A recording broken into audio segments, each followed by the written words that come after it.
Hey guys, welcome to this entrepreneur vlog. This is not about code, this is about business. So if you're not into business or starting a small business or starting a business, then you probably want to skip to the next video. All right, so what I'm going to discuss here is the advantages of having two partners or having a business with three partners total versus having a business with just one partner where you have one partner, or if you're on your own.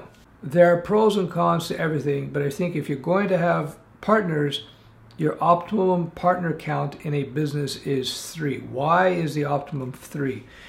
Because 3 can break a tie break. So if you have two partners and you may run into an argument, a dispute over something, who knows what it is, but you can run into that.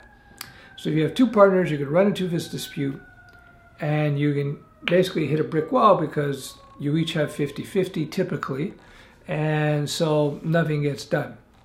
So you can have huge matches and problems. And so what a third partner can do is that they could break that tie break. They can go in there and side with one guy or girl or the other, so things can move on. There are pros and cons to that, but there's something to be said about that.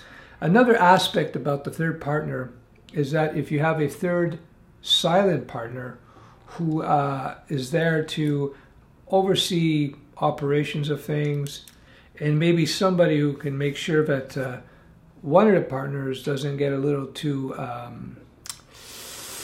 how should we say it, wet and wild with the cash, right? You see that sometimes. I've actually seen it firsthand, where you have partners who decide that they're going to start spending money here and spending money there, and on this and on that. And sometimes it'd be very difficult to block it. But if you have three partners involved in the business, where two partners have to sign off on any major purchases, like over, anything over X amount of dollars, you'd have to set that dollar amount. That could be very good as well. Again, having that third partner can be a check, if you will, in the company, a check to a partner who may be causing trouble, etc., etc., etc. And that's pretty much my take on that over, from my experience over the last 28 years. I used to not think that way when I was younger and less mature. I figured out all you want is one partner.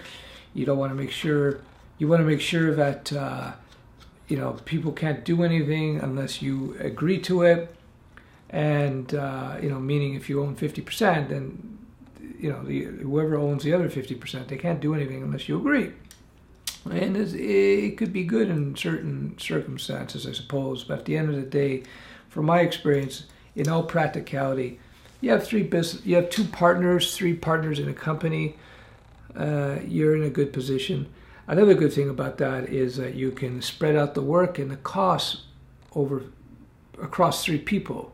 So that really lessens the financial and the time burden in terms of the business. And also with that third partner, you're bringing in even more skill sets. So ideally, with your partners, they should have complementary skills that you don't have, so that you can bring more to the business in terms of skills. The more skills that the partners have, the less likely that you're gonna have to hire early on in the game. You see, when you're first starting a business, unless you're backed by big money, you're gonna have tight cash, not too much cash. So if you have a lot of skills, and yet extra partner can bring in those skills, that could save you a lot of money and expense and give you more runtime, because the reality is of building a brand new business, you rarely ever know what's going to really work until you actually get into it. So you need that long runway, if you will, to be able to figure out what the exact business model is going to be that's going to earn you money. So a third partner, again, can help in that respect, because of cash and because of skills that can maybe contribute and time to the endeavor in question. So there you go. My choice, ideally, is to have three partners within a business. And of course, if you do have a business, I can't speak for the entire world, but generally speaking, if you have three partners, you want to have a corporation of some sort, so that you're not liable for the activities of your partners. The business itself is self-contained. It protects your own personal assets. I'm not going to get into it here because it's not appropriate for a vlog to get into details. At the end of the day, you want to make sure that the business activities do not impact your own personal assets, your house, your savings, etc., in a negative way. Meaning, if the company gets sued, you don't want to be sued for it. If the company goes bankrupt, you don't want to go bankrupt personally. And a corporation will protect you from that. And a corporation also protect you from your partner's activities, because sometimes partners can go off and do some silly things and spend all kinds of money and get themselves in trouble.